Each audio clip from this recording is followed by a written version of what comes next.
Assalamu alaikum, dear students. I welcome you all to the digital platform of Valley Institute of Quality Education, विमना। जैसे आपको पता है बेटे, class 10th की lecture series जो है वो हम कंटिन्यूसली अपलोड कर रहे हैं।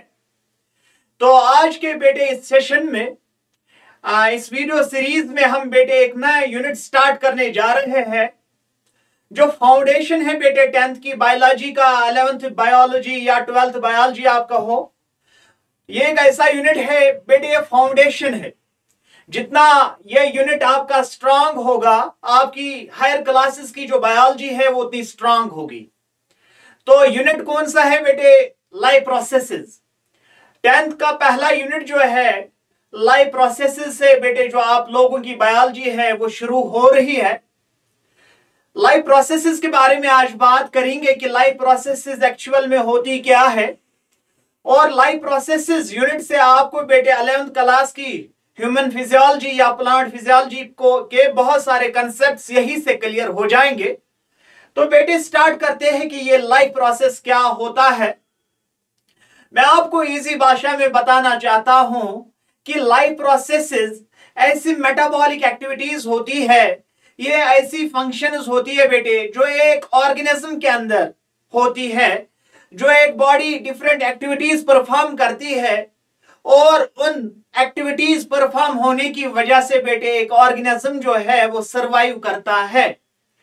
ऐसी एक्टिविटीज जिनकी वजह से एक इंडिविजुअल जो है वो सरवाइव करता है, और उन्हीं एक्टिविटीज को बेटे हम लाइफ प्रोसेसेस कहते हैं। जैसे हमारे पास बहुत सारी लाइफ एक्टिविटीज है, कुछ ऐसी एक्टिविटीज जिनका होना बहुत जरूरी है। अगर वो एक्टिविटीज ना हो जाए तो एक ऑर्गेनिज्म जो है बेटे वो सरवाइव नहीं कर पाएगा। जैसे आपको पता है, हर एक इंडिविजुअल को जिंदा रहने के लिए, सरवाइव करने के लिए बेटे न्यूट्रिशन या न्यूट्रिएंट्स बेटे जो है कंज्यूम करने बहुत जरूरी है। अगर एक ऑर्गेनिज्म जो है उसको कुछ टाइम के लिए न्यूट्रिएंट्स नहीं मिलेंगे तो अल्टीमेटली बेटे उसकी क्या हो जाएगी? डेथ हो जाएगी। क्या वो न्यूट्रिएंट्स के बगैर सरवाइव कर पाएगा? नहीं। तो बेटे इसी तरीके से बहुत सारी ऐसी एक्टिविटीज है जो हर एक ऑर्गेनिज्म, चाहे प्रिमिटिव ऑर्गेनिज्म है या एडवांस्ड ऑर्गेनिज्म हो, हर एक ऑर्गेनिज्म को न्यूट्रिएंट्स का होना, न्यूट्रिएंट इनटेक करना बहुत जरूरी है। अगर न्यूट्रिएंट्स ना मिले तो हम ऐसा कहेंगे कि न्यूट्रिशन के बगैर एक ऑर्गेनिज्म जो है वो सरवाइव नहीं कर सकता। इसी तरीके से बेटे बाकी भी एक्टिविटीज है, जैसे रेस्पिरेशन, जैसे डाइजेशन, जैसे एक्सक्रीशन, जैसे सर्कुलेशन, जैसे प्लांट्स में बेटे फोटोसिंथेसिस का होना, प्लांट्स में रेस्पिरेशन का होना, या मोमेंट्स की बात करें, या बेटे केमिकल कंट्रोल कोऑर्डिनेशन की बात करें, न्यूरल कंट्रोल कोऑर्डिनेशन की बात करें, ये सारी एक्टिविटीज का होना जरूरी है। अगर ये एक्टिविटीज परफॉर्म ना हो जाए, इन सारी एक्टिविटीज से फॉर एग्जांपल एक ह्यूमन बीइंग की बात करेंगे, अगर बेटे उसमें न्यूट्रिशन भी हो रहा है सही से, डाइजेशन भी हो रहा है, सर्कुलेशन भी हो रहा है, एक्सक्रीशन भी हो रहा है, लेकिन केमिकल कंट्रोल कोऑर्डिनेशन सही से नहीं हो रहा है, न्यूरल कंट्रोल कोऑर्डिनेशन सही से नहीं हो रहा है, तो एक ऑर्गेनिज्म जो है बेटे वो सरवाइव नहीं करेगा। इसीलिए हर एक एक्टिविटी का होना, हर एक मेटाबॉलिक एक्टिविटी का होना जरूरी है ताकि एक ऑर्गेनिज्म जो है वो सरवाइव कर सके। सर्वाइवल के लिए बेटे बहुत जरूरी है। फॉर एग्जाम्पल यहां से आपको बेटे क्लियर हो जाएगा कि लाइफ प्रोसेसेस ऐसी एक्टिविटीज होती है जिन एक्टिविटीज का होना जरूरी है, और इन्हीं एक्टिविटीज की बदौलत एक ऑर्गेनिज्म जो है वो सरवाइव करता है। उन सारी प्रोसेसेस, उन सारी एक्टिविटीज को हम लाइफ प्रोसेसेस कहते हैं। बेटे उन सारी एक्टिविटीज को आप लाइफ प्रोसेसेस कहोगे। लाइफ प्रोसेसेस क्या होती है? ये ऐसी एक्टिविटीज होती है जब ये सारी एक्टिविटीज एक इंडिविजुअल के अंदर परफॉर्म होती है, तब जाके एक इंडिविजुअल जो है बेटे वो सरवाइव करेगा। जैसे मैंने आपको कहा, हमारे पास डिफरेंट एग्जाम्पल्स है डिफरेंट टाइप्स है, जैसे रेस्पिरेशन है, सर्कुलेशन है, ये सारी एक्टिविटीज का होना जरूरी है। जैसे हमारे पास न्यूट्रिशन एक लाइफ प्रोसेस है, रेस्पिरेशन है, ट्रांसपोर्टेशन है, एक्सक्रीशन है। तो बेटे इन चीजों को आपको इस चैप्टर में डिटेल में पढ़ना है। सबसे पहले हम न्यूट्रिशन की बात करेंगे कि न्यूट्रिशन क्या है, व्हाट इज न्यूट्रिशन बेसिकली। हमारे पास चाहे प्रिमिटिव ऑर्गेनिज्म हो या एडवांस्ड ऑर्गेनिज्म हो, हर एक ऑर्गेनिज्म को न्यूट्रिएंट्स कंज्यूम करना जरूरी है। चाहे बैक्टीरिया ले लो, एल्गी ले लो, हमारे पास एल्गी है, हमारे पास प्रोटिस्टेंस है, हमारे पास प्रोटोजुआ है, हमारे पास लाइम मोल्ड है, हमारे पास यूग्लिनॉइड्स है, हमारे पास डिफरेंट फंगस है, हमारे पास बेटे प्लांट्स है, एनिमल्स है, डाइवर्स लिविंग ऑर्गेनिजम्स है। हर एक लिविंग ऑर्गेनिज्म को न्यूट्रिएंट्स का लेना बहुत जरूरी है। क्यों जरूरी है बेटे? क्योंकि इन्हीं न्यूट्रिएंट्स से हमें एनर्जी मिलती है, और एनर्जी मिलने के बाद जो हमारे बाकी ऑर्गन सिस्टम्स होते हैं वो बेटे अपनी फंक्शन जो है प्रॉपर तरीके से परफॉर्म करेंगे। अगर न्यूट्रिशन सही से ना हो जाए तो हमारे बाकी ऑर्गन सिस्टम जो है वो भी सही तरीके से फंक्शन नहीं करेंगे। अगर मैं आपको एक एग्जांपल दूं, फॉर एग्जांपल कोई पेशेंट जो है उसको फॉर एग्जांपल कोई बीमारी है, फिर जो ही उसकी कंसल्टेशन होती है फिर उसको कहा जाता है आप कैल्शियम इंटेक करिए, कैल्शियम की जो कंसंट्रेशन है अपनी डाइट में उस चीज को इंक्रीज करिए, इंप्रूव करिए।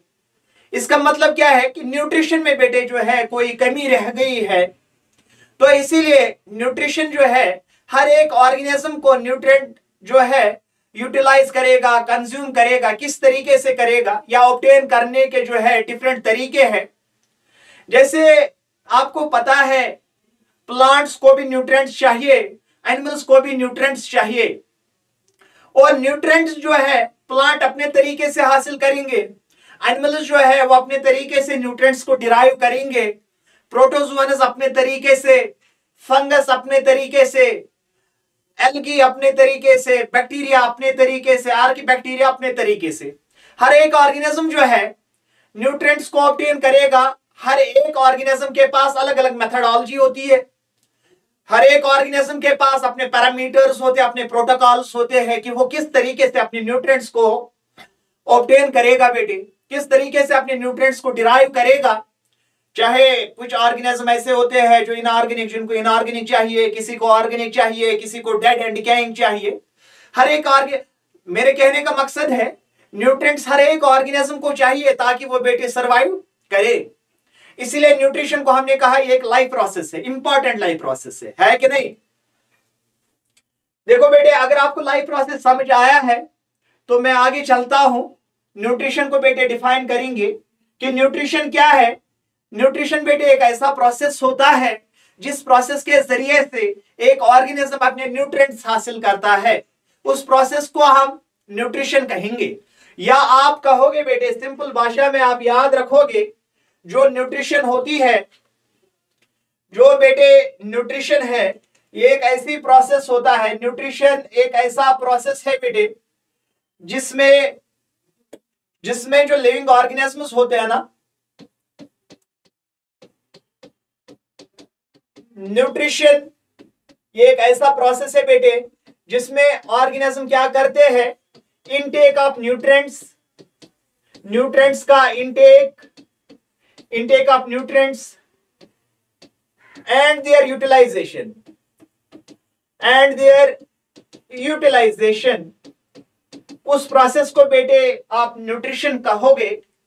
कि ऑर्गेनिजम्स जो होते हैं वो न्यूट्रिएंट्स को इनटेक करते हैं, पहले डिराइव करते हैं जो भी उनके पास सोर्सेस हो, उसके बाद उन न्यूट्रिएंट्स का हमारी बॉडी के अंदर यूटिलाइज होना, और यूटिलाइज होने के बाद बेटे आपको एम्पल ऑफ एनर्जी मिलेगी, और एनर्जी मिलने के बाद आपकी बॉडी जो है वो इस काबिल बनेगी, वो इस कैपेबल बनेगी, आपकी बॉडी जो है कैपेबल बनेगी ताकि वो कोई और वर्क डन कर सके।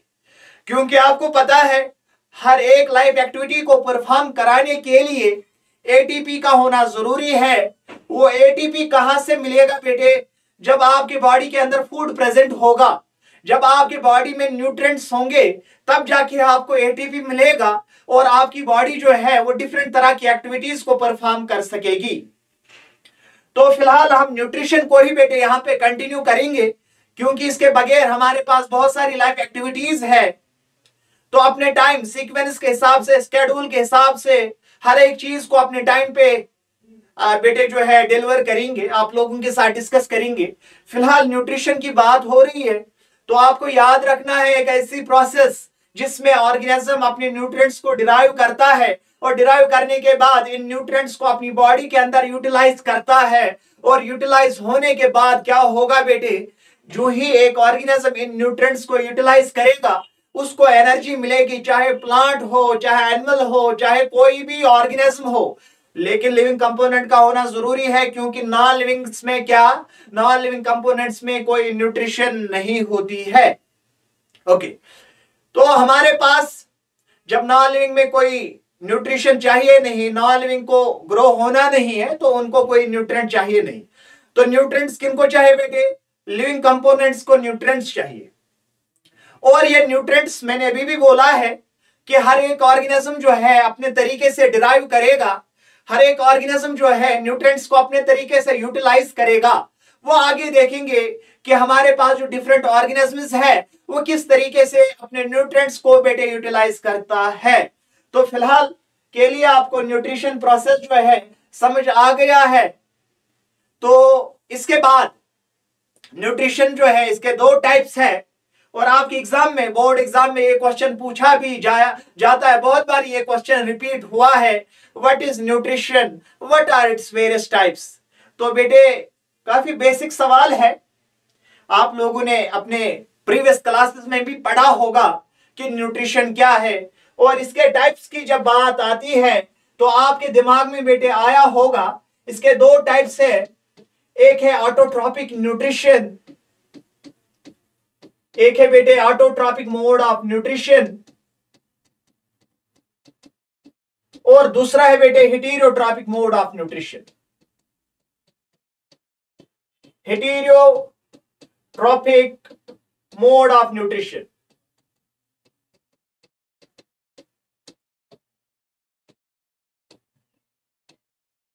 ऑटोट्रॉपिक मोड की जो ही हम बात करते हैं बेटे, ऑटोट्रॉपिक मोड ऑफ न्यूट्रिशन एक ऐसा मोड है न्यूट्रिशन का जहां पे लिविंग ऑर्गेनिजम्स जो है अपना खाना जो है, अपना फूड जो है वो खुद ही बेटे किसी और लिविंग कंपोनेंट पे डिपेंड नहीं करते हैं, बल्कि इस काबिल होते हैं कि वो अपना खाना खुद ही प्रिपेयर कर सकते हैं from simple inorganic substances like carbon dioxide and water.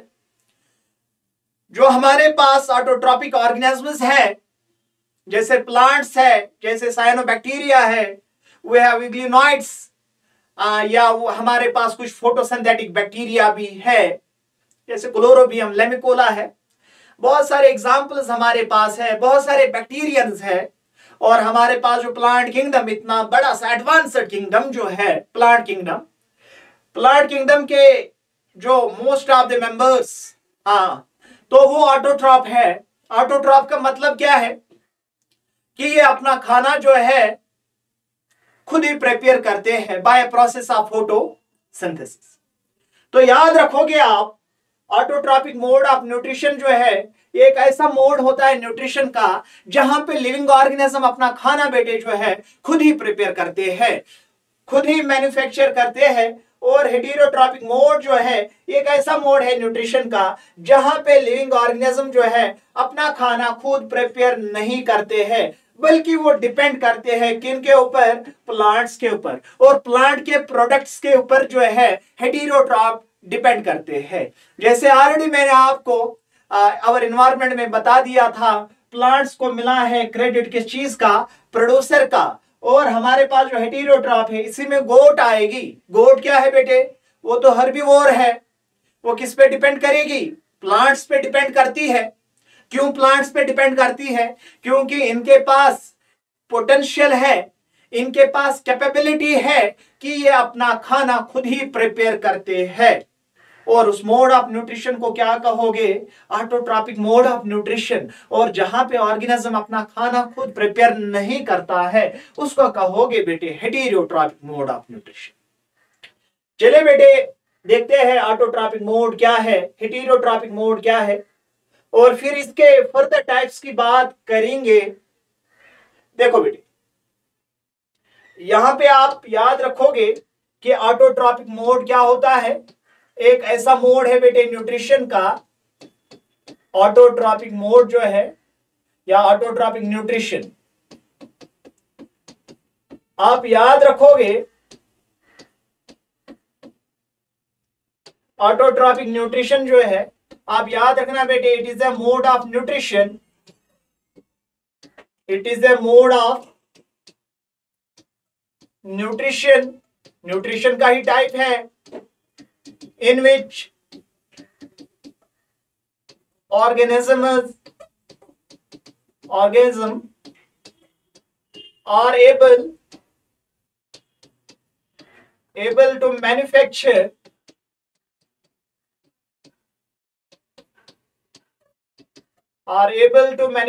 their own food by a process of photosynthesis. Quite simple, एक ऐसा मोड है न्यूट्रिशन का जहां पे लिविंग ऑर्गेनिज्म इस काबिल होते हैं कि वो अपना खाना खुद ही प्रिपेयर करते हैं। इसके बाद हेटेरोट्रॉपिक मोड ऑफ न्यूट्रिशन क्या है? ये एक ऐसा मोड है बेटे न्यूट्रिशन का जहां पे लिविंग ऑर्गेनिज्म अपना खाना प्रिपेयर नहीं करते हैं बल्कि डिपेंडेंट होते हैं किनके ऊपर? प्लांट्स के ऊपर और प्लांट के प्रोडक्ट्स के ऊपर। It is a mode of nutrition. It is a mode of nutrition in which organisms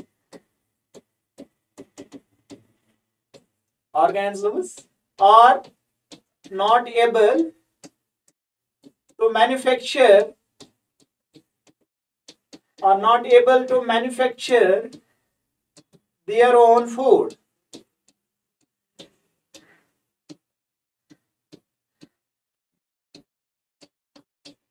But they depend upon plants and their products. ये बल्कि क्या करते हैं बेटे? प्लांट्स पे और प्लांट के प्रोडक्ट्स पे बेटे डिपेंड करते हैं। तो आपको समझ आ गया होगा, जैसे हमारे पास green plants, all green plants या ग्रीन प्लांट्स खाली प्लांट्स का हो, हमारे पास कुछ बैक्टीरिया है, हमारे पास कुछ प्रोटिस्टा भी जो है वो भी फोटोसिंथेटिक होते हैं, वो भी ऑटोट्रॉपिक है। ऑटोट्रॉपिक का मतलब क्या है कि ये वो ऑर्गेनिजम्स है जो अपना खाना खुद ही प्रिपेयर कर सकते हैं, मैन्युफैक्चर अपना फूड खुद करते हैं। और ये एक ऐसा मोड है न्यूट्रिशन का जहां पे ऑर्गेनिज्म अपना खाना खुद प्रिपेयर नहीं करते हैं। जैसे एनिमल्स जो है बेटे वो डिपेंड करते हैं किनके ऊपर? प्लांट्स के ऊपर और प्लांट प्रोडक्ट्स के ऊपर। आगे चलते हैं।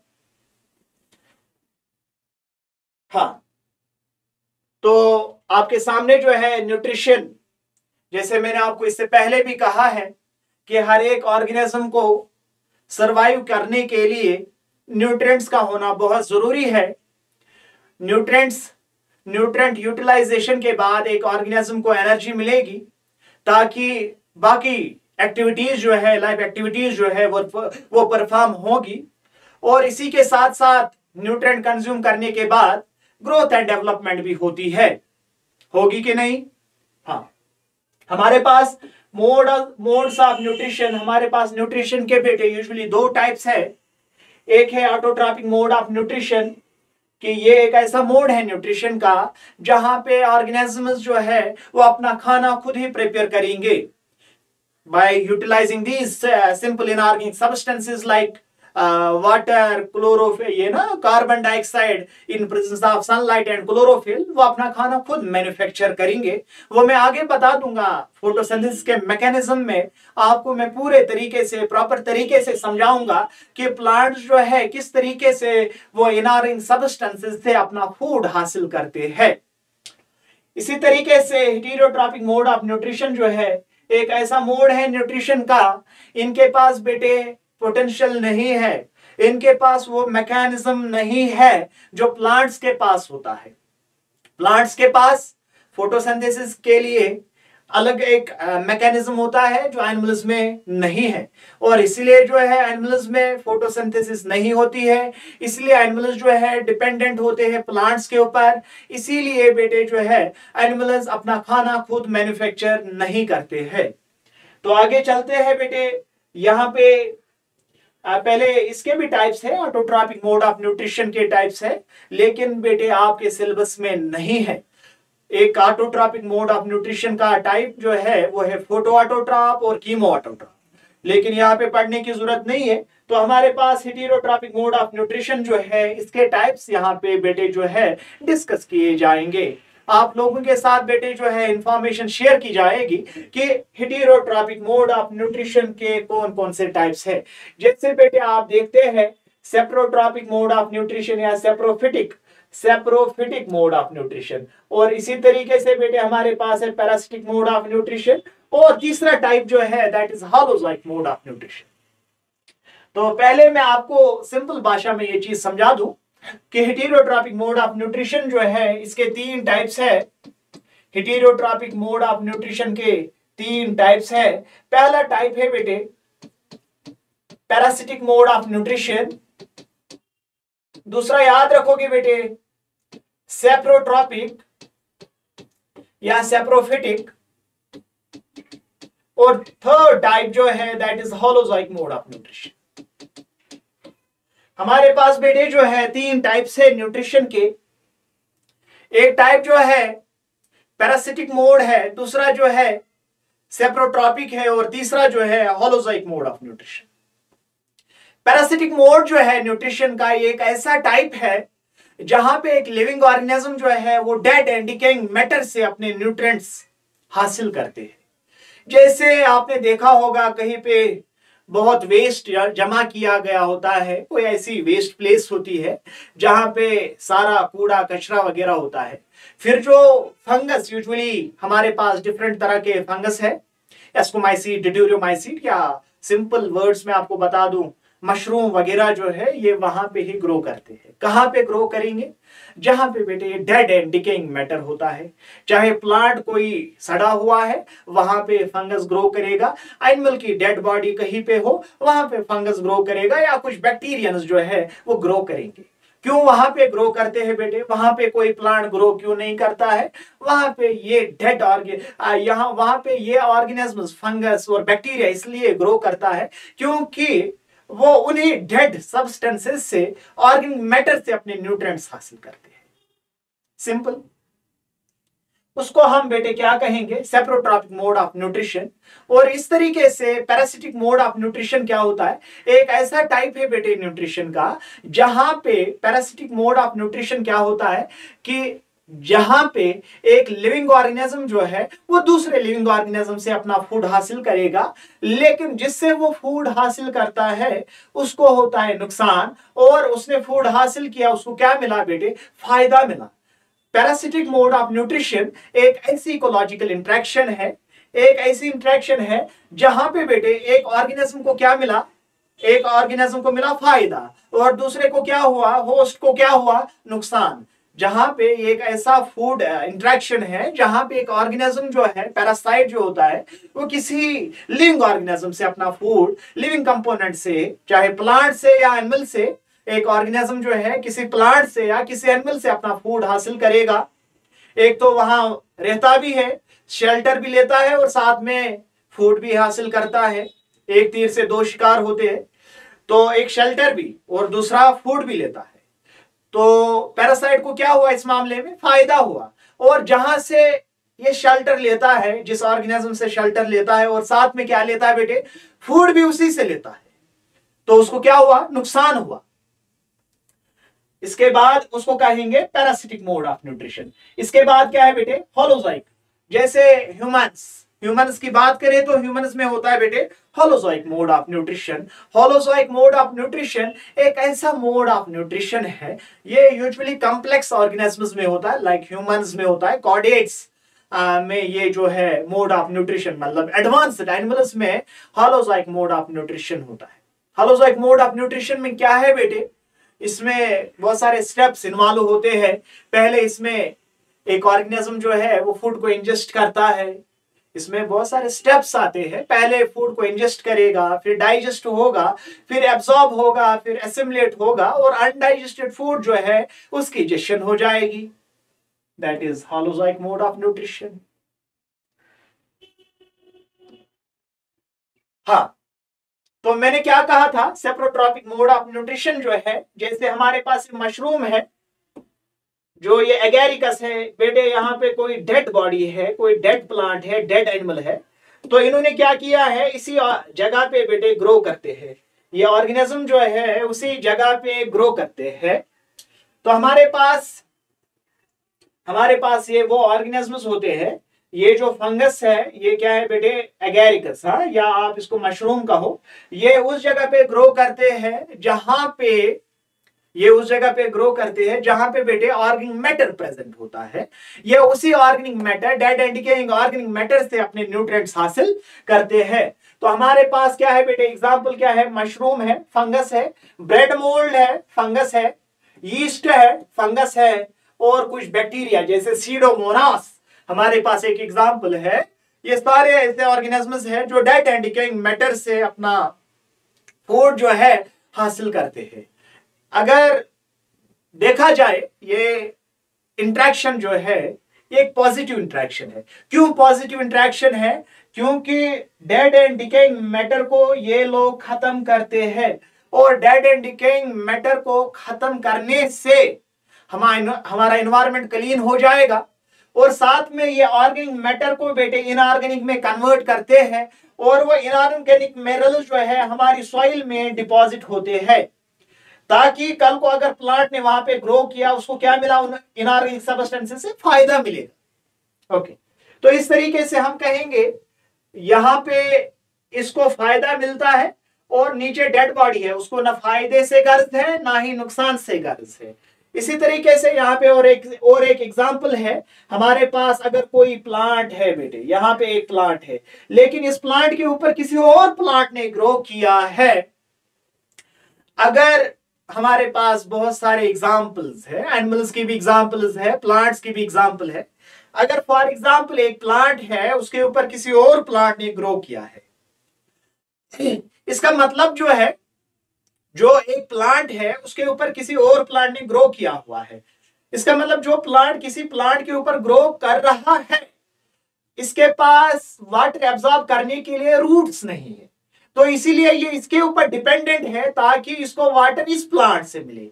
या जरूरी नहीं है वाटर के लिए इसके ऊपर शेल्टर या वाटर के लिए इसके ऊपर डिपेंडेंट रहे, बल्कि ये इससे अपना फूड भी हासिल कर सकता है, या शेल्टर लेने के लिए किसी और प्लांट पे ग्रो कर रहा है।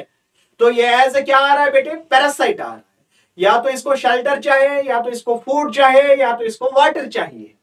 इसका मतलब ये प्लांट जो है ये अपना फूड बना रहा है अपने लिए, लेकिन कोई और प्लांट आ रहा है वो इस चीज का फायदा उठा रहा है। जो ये प्लांट है, जो दूसरा ऑर्गेनिज्म इसके ऊपर रह रहा है वो पैरासाइट है, और जिसे न्यूट्रिएंट्स को लिया जा रहा है उसको होस्ट कहा जाता है। और इसी तरीके से ह्यूमंस में भी बड़ी एग्जांपल्स है बेटे। अगर मैं आपको एक एग्जांपल बता दूं, एस्केरस, जो ये एस्केरस है, एस्केरस लम्ब्रिकॉइड, एस्केरस लम्ब्रिकॉइड जो है ये यूजुअली बेटे बच्चों के पेट में होते हैं, यूजुअली ह्यूमंस के पेट में होते हैं, हमारे लार्ज इंटेस्टाइन्स में रहते हैं। इनका जो हेड है वो इंटेस्टाइनल वॉल में इस तरीके से बंद होता है, और ये इंटेस्टाइनल वॉल से बेटे अपने न्यूट्रिएंट्स हासिल करते हैं जो ऑलरेडी हमारे ब्लड के साथ डिसॉल्व्ड न्यूट्रिएंट्स होते हैं। और उस वजह से एक तो ये हमारी बॉडी के अंदर रहता भी है और साथ में न्यूट्रिएंट्स भी हासिल करता है।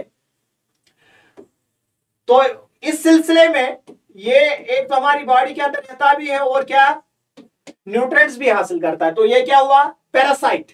और ह्यूमन क्या है होस्ट बन गया ना। इसको क्या मिला बेटे फायदा हुआ, इसको क्या हुआ नुकसान हुआ। ये इसको मारता तो नहीं है अलबत्ता नुकसान पहुंचा देता है। तो इस मोड ऑफ न्यूट्रिशन को हम पैरासिटिक मोड ऑफ न्यूट्रिशन कहते हैं। इसके भी बहुत सारे टाइप्स है, कुछ एंडोपैरासाइटिज्म है, कुछ एक्टोपैरासाइटिज्म है। एंडोपैरासाइटिज्म जो है what is endoparasitism? Endo quite simple है, ये एक एग्जांपल है एंडोपैरासाइटिज्म की। और दूसरा है एक्टोपैरासाइटिज्म। एक्टोपैरासाइटिज्म एंडोपैरासाइटिज्म क्या होता है बच्चा? एंडोपैरासाइटिज्म का मतलब जब पैरासाइट हमारी बॉडी के अंदर रहता है, हमारी बॉडी के अंदर से अपने न्यूट्रिएंट्स हासिल करता है।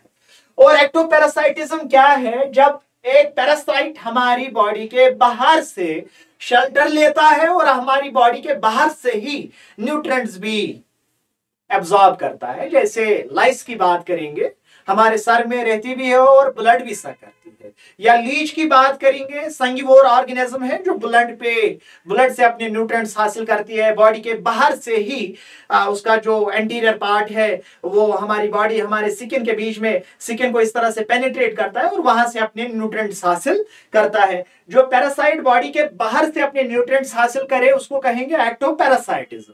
और बॉडी के अंदर अगर रहता है और साथ में न्यूट्रिएंट्स भी हासिल करता है तो उसको कहेंगे एंडोपैरासाइटिज्म। और इसी तरीके से बात करेंगे बेटे, हाँ और एक टाइप है ना हमारा, और एक टाइप है, हाँ और एक टाइप क्या था हमारा, और एक टाइप है बेटे हमारे पास holozoic mode of nutrition. Holozoic mode क्या होता है बेटे? एक ऐसा मोड है न्यूट्रिशन का, जैसे मैंने भी आपको बता दिया है कि जहां पे लिविंग ऑर्गेनिजम्स जो है अपना फूड किस तरीके से ये तो पहले हेटेरोट्रॉप है, इसका मतलब है ये अपना फूड खुद प्रिपेयर नहीं कर सकते, बल्कि न्यूट्रिशन के लिए जो इनका न्यूट्रिशन जो है वो कुछ स्टेप्स में डिवाइड हुआ है। इसमें बहुत सारे स्टेप्स इन्वॉल्व हुए हैं इन होलोजोइक मोड ऑफ न्यूट्रिशन। यहाँ पे लिविंग ऑर्गेनिज्म जो है वो कॉम्प्लेक्स फूड को पहले इंजेस्ट करते हैं, फिर वो डाइजेस्ट होता है और डाइजेस्ट होने के बाद एब्जॉर्ब हो जाएगा और एब्जॉर्ब होने के बाद बेटे एसिमुलेट हो जाएगा और एसिमुलेट होने के बाद जो अनडाइजेस्टेड फूड है वो इजेक्ट हो जाएगा, उसको इजेक्शन कहेंगे। जैसे हमारे पास अमीबा एक एग्जांपल है, इसमें भी होलोजोइक मोड ऑफ न्यूट्रिशन होता है। आगे बेटे इसको डिटेल में पढ़ना है और न्यूट्रिशन इन ह्यूमंस भी पढ़ना है, न्यूट्रिशन इन प्लांट्स भी पढ़ना है। फिलहाल ये था बेटे basic introduction of life process. इसमें आपको ये चीज पता चली है कि सेप्रोट्रॉपिक मोड ऑफ न्यूट्रिशन क्या है, होलोजोइक मोड ऑफ न्यूट्रिशन क्या है, पैरासिटिक मोड ऑफ न्यूट्रिशन क्या है। सेप्रोट्रॉपिक मोड क्या होता है? जहां पे लिविंग ऑर्गेनिजम्स जो है वो डेड एंड डिकेइंग मैटर से अपना फूड हासिल करेंगे। और इसी तरीके से पैरासिटिक मोड ऑफ न्यूट्रिशन क्या है? जहां पे लिविंग ऑर्गेनिजम्स जो है, एक लिविंग ऑर्गेनिज्म जो है दूसरे लिविंग ऑर्गेनिज्म से अपना फूड हासिल करेगा, जिसकी वजह से क्या होगा बेटे, जिससे फूड हासिल करेगा होस्ट कहेंगे उसको। जिसने फूड हासिल किया उसको पैरासाइट कहेंगे। होस्ट को बेटे नुकसान होता है, पैरासाइट को फायदा मिलता है, फायदा पहुंचता है। इसी तरीके से जो होलोजोइक मोड ऑफ न्यूट्रिशन है एक ऐसा टाइप है न्यूट्रिशन का जहां पे लिविंग ऑर्गेनिज्म जो है पहले कॉम्प्लेक्स फूड को इंजेस्ट करते हैं, फिर डाइजेस्ट होगा, एब्जॉर्ब होगा, एसिमुलेट होगा और एसिमुलेट होने के बाद अनडाइजेस्टेड फूड की बेटे इजेक्शन हो जाएगी। तो इसके बाद बेटे जो है अब हम फोटोसिंथेसिस की बात करने वाले हैं। तो अब फोटोसिंथेसिस जो है वो तो आपको पता ही है, एक इंपॉर्टेंट लेक्चर है, आपके बोर्ड एग्जाम में भी पूछा जाता है कि फोटोसिंथेसिस क्या होती है। व्हाट इज फोटोसिंथेसिस किस तरीके से, एक यहाँ पे आपको पूरा मकसद जो है वो समझ आएगा, प्रॉपर प्रोसीजर जो है कि प्रॉपर मैकेनिज्म जो है किस तरह से प्लांट्स अपने न्यूट्रिएंट्स हासिल करते हैं। लेकिन बेटे आपका कंसंट्रेशन इस लेक्चर के लिए बहुत जरूरी है क्योंकि हम मैकेनिज्म पढ़ने वाले हैं। इसमें कुछ साइकिल्स की भी बात होगी, बेसिक लेवल से एडवांस्ड लेवल आपको दी जाएगी बेटे। लेकिन आपको याद रखना है न्यूट्रिशन इन प्लांट्स जो है प्लांट्स, मैंने आपको अभी कहा है ये ऑटोट्रॉफ होते हैं, अपना खाना खुद प्रिपेयर करते हैं। किस प्रोसेस से बेटे? फोटोसिंथेसिस से। तो क्या होती है फोटोसिंथेसिस? ये एक ऐसी प्रोसेस है जहां पे बेटे सोलर एनर्जी केमिकल एनर्जी में कन्वर्ट होती है। एक डेफिनेशन ये याद रखिए, एक ऐसी प्रोसेस जहां पे सोलर एनर्जी केमिकल एनर्जी में कन्वर्ट होती है। आप ऐसा याद रखोगे, एक ऐसा प्रोसेस है जहां पे इनऑर्गेनिक सब्सटेंसेस, जहां पे बेटे इनऑर्गेनिक सब्सटेंसेस ऑर्गेनिक में कन्वर्ट होते हैं, ऑर्गेनिक सब्सटेंसेस में कन्वर्ट होता है। या आप कहोगे एक ऐसी बायोकेमिकल प्रोसेस जहां पे बेटे प्लांट्स अपना खाना खुद ही प्रिपेयर करते हैं from inorganic substances like carbon dioxide, water, in presence of photosynthetic pigment that is chlorophyll and sunlight. Plant जो है एटमॉस्फेयर से कार्बन डाइऑक्साइड को फिक्स करेगा, रूट्स के जरिए से वाटर को लीव्स तक ले आएगा। लीव्स में ऑलरेडी क्लोरोफिल प्रेजेंट है जिसपे ये काम हो जाएगा। फोटोसिंथेसिस का काम जो है वो लीव्स के क्लोरोफिल पे ही होता है। वहां पे वाटर भी प्रेजेंट होता है, कार्बन डाइऑक्साइड भी प्रेजेंट होता है। किस तरीके से फिर ग्लूकोज की प्रोडक्शन होती है? तो फोटोसिंथेसिस क्या होता है एक्चुअली? फोटोसिंथेसिस एक ऐसा प्रोसेस है, फोटोसिंथेसिस बेटे एक ऐसा प्रोसेस है, आज के इस लेक्चर में बेटे फोटोसिंथेसिस की बात होगी। फोटोसिंथेसिस एक ऐसा प्रोसेस है जिस प्रोसेस के जरिए से प्लांट जो है वो अपना खाना खुद प्रिपेयर करते हैं। या हम ऐसा कहेंगे कि प्लांट जो है वो सोलर एनर्जी को बेटे, जो प्लांट्स है वो सोलर एनर्जी को केमिकल एनर्जी में कन्वर्ट कर देते हैं। प्लांट जो है वो सोलर एनर्जी को बेटे केमिकल एनर्जी में कन्वर्ट कर देते हैं, उसको फोटोसिंथेसिस कहेंगे। या आप कहोगे एक प्रोसेस जिस प्रोसेस के जरिए से प्लांट अपना फूड मैन्युफैक्चर करते हैं। ये एक ऐसा प्रोसेस है जिस प्रोसेस के जरिए से प्लांट्स अपना फूड जो है मैन्युफैक्चर करते हैं। या आप ऐसा कहेंगे फोटोसिंथेसिस एक ऐसा प्रोसेस है जिस प्रोसेस के जरिए से जो प्लांट्स है वो इनऑर्गेनिक सब्सटेंसेस को, प्लांट जो है वो इनऑर्गेनिक सब्सटेंसेस को ऑर्गेनिक सब्सटेंसेस में कन्वर्ट कर देते हैं। किस चीज में बेटे कन्वर्ट करेंगे? ऑर्गेनिक सब्सटेंसेस में। जैसे आपने सुना होगा क्लास 7 से बेटे आपने पढ़ा होगा 6 times carbon dioxide plus 6 times water in presence of sunlight and chlorophyll. Sunlight और क्लोरोफिल की प्रेजेंस में प्लांट्स क्या बनाते बेटे? C6H12O6 plus 6 times oxygen release होता है कि नहीं होता है? होता है ना बेटे। एक तो इन्होंने अपना खाना भी बना दिया है और अपना खाना बनाने के साथ साथ सोलर एनर्जी को केमिकल एनर्जी में भी कन्वर्ट कर दिया, इनऑर्गेनिक को ऑर्गेनिक में कन्वर्ट कर दिया, और साथ में बेटे इवोल्यूशन ऑफ ऑक्सीजन भी इवॉल्व हो गया कि नहीं हो गया? हाँ। तो अब देखो बेटे जो फोटोसिंथेसिस का एक्चुअल मैकेनिज्म है, आज इस लेक्चर में मैकेनिज्म की बात करेंगे। तो मैकेनिज्म एक्चुअली है क्या?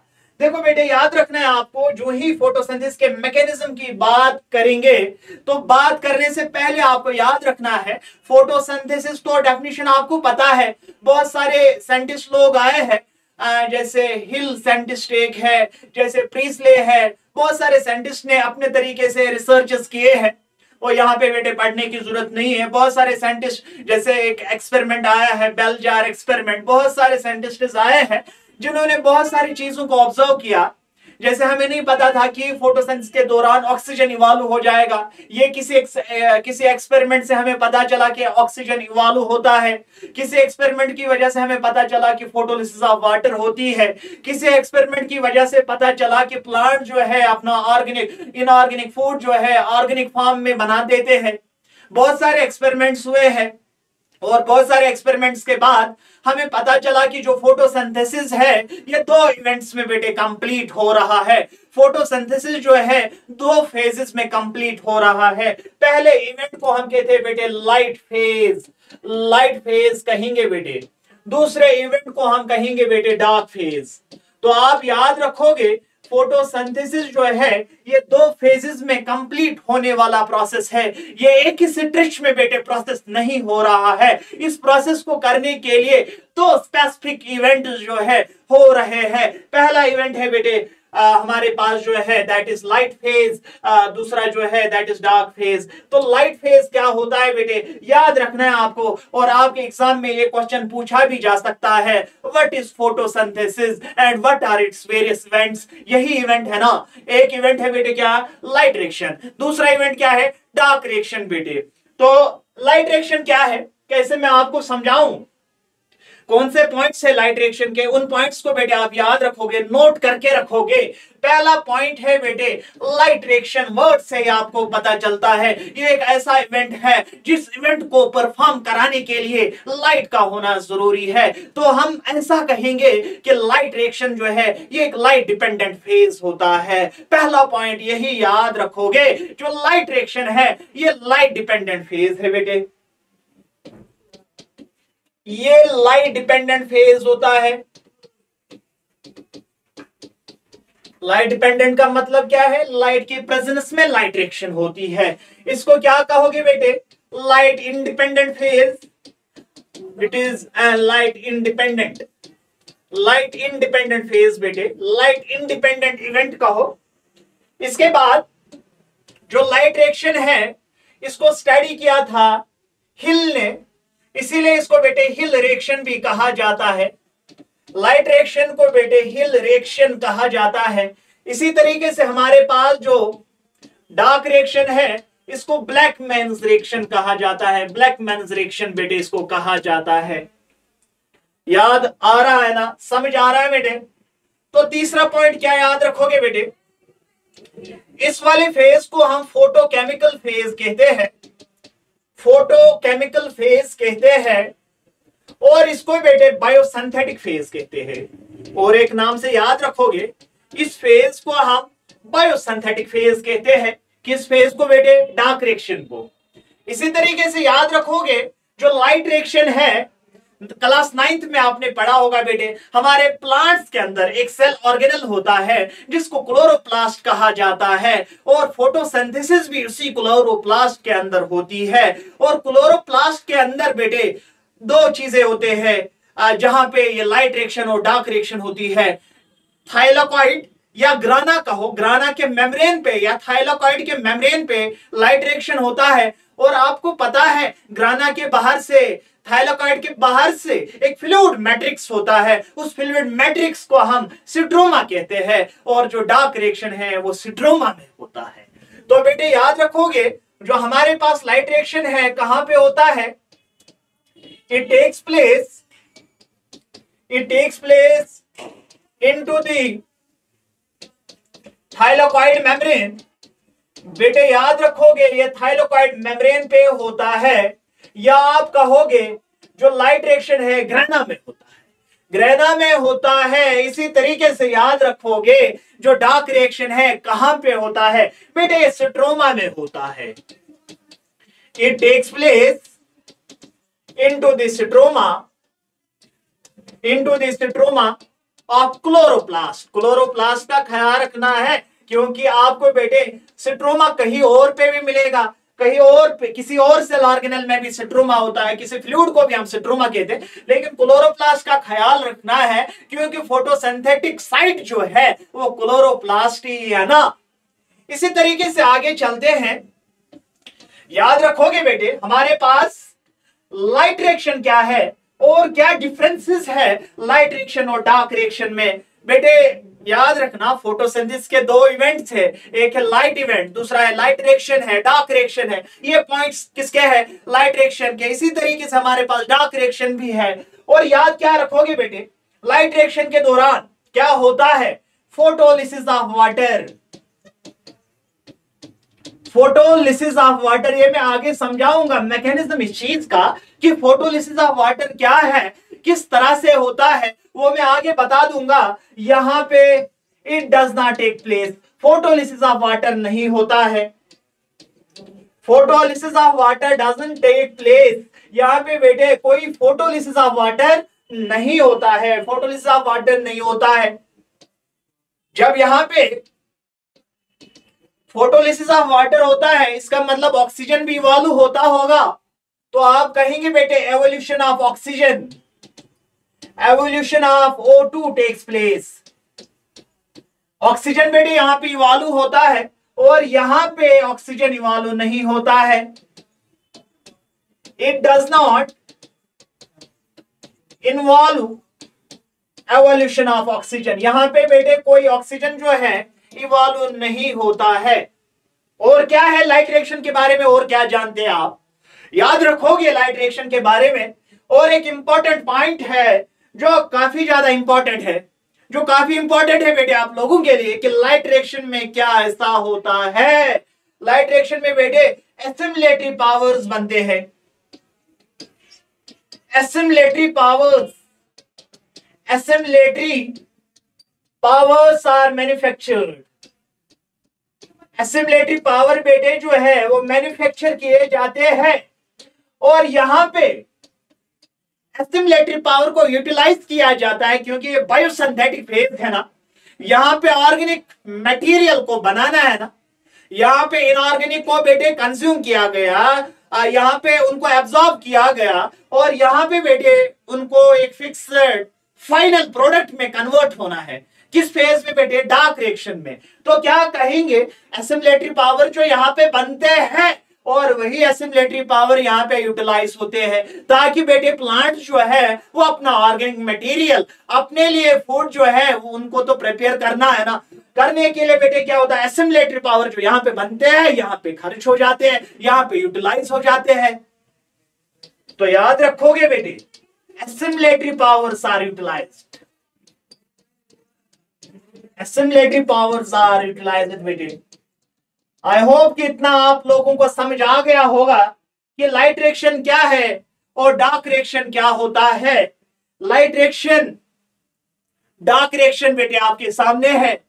तो आगे चलते हैं कि मैं आपको फर्दर बता दूं लाइट रिएक्शन में क्या होता है और बेटे डार्क रिएक्शन में क्या होता है। देखो बेटे, जो ही हम लाइट रिएक्शन की बात करते हैं, लाइट रिएक्शन जो है इसको हमने फर्दर डिवाइड किया है, मॉडिफाई किया गया है इसको एक साइकिल में बेटे, जिसको हम साइक्लिक फोटोफॉस्फोराइलेशन कहते हैं। साइक्लिक फोटोफॉस्फोराइलेशन, यहां पे बेटे क्या होता है, non cyclic photophosphorylation, non cyclic photophosphorylation क्या है ये सब। देखो बेटे ये कुछ नहीं है, ये दो ऐसे साइकिल्स हैं जहां पे बेटे क्लोरोफिल मॉलिक्यूल जो है वो लाइट को एब्जॉर्ब करता है, सनलाइट को एब्जॉर्ब करेगा। लाइट को एब्जॉर्ब करने के बाद जो है क्लोरोफिल मॉलिक्यूल है, लाइट को बेटे एब्जॉर्ब करने के बाद, कॉमन सेंस है, क्वाइट सिंपल है बेटे, जब कोई चीज लाइट को एब्जॉर्ब करेगा, एनर्जी को एब्जॉर्ब करेगा, जिसके पास इलेक्ट्रॉन्स होते हैं उनका क्या होता है बेटे, एक्साइटमेंट होता है। इलेक्ट्रॉन्स जो ही एक्साइट हो जाएंगे, यहां पे है होता है प्राइमरी इलेक्ट्रॉन एक्सेप्टर। जो प्राइमरी इलेक्ट्रॉन एक्सेप्टर, ये हायर कंसेप्ट है, मे भी आप लोगों को समझने में प्रॉब्लम हो जाएगी, लेकिन क्लास 11th में आपको बेटे ये चीज रिवाइज करना है, मुझे समझाना है कि साइक्लिक क्या है और नॉन साइक्लिक क्या होता है। जो ये प्राइमरी इलेक्ट्रॉन एक्सेप्टर बेटे इलेक्ट्रॉन उसको एक्सेप्ट करता है, फिर वो इलेक्ट्रॉन यहां से इस तरीके से बेटे एक्साइट होते हैं।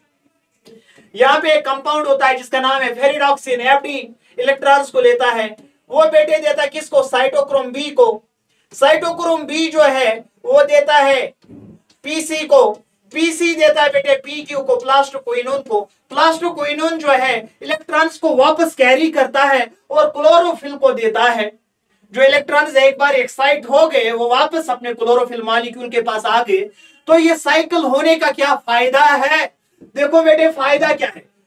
ये जो साइटोक्रोम बी है, यहाँ पे एडीपी एडिनोसिन डाइफॉस्फेट होता है और इनऑर्गेनिक फास्फोरस प्रेजेंट होते हैं, बहुत सारे inorganic, millions of inorganic phosphorus molecules होते हैं।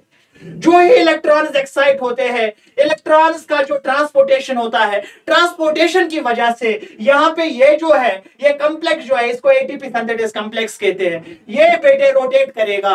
रोटेट करने का मतलब क्या है, सिंपल वर्ड्स में आप याद रखोगे, एडीपी के साथ और एक फास्फोरस ऐड हो जाएगा, बनेगा बेटे एटीपी। मेरे कहने का मतलब यह है कि लाइट रिएक्शन के दौरान एसिमिलेटरी पावर्स बनते हैं। ये एसिमिलेटरी पावर क्या है, ये यही होता है बेटे एटीपी। एटीपी कहां पे बना बेटे, साइक्लिक फोटोफॉस्फोराइलेशन में। आपको बेटे ज्यादा डिटेल में यहां पे जाने की जरूरत नहीं है, लेकिन थोड़ा सा अगर आपको बेटे कंसेप्ट यहां पे मिलता है तो अच्छी बात है।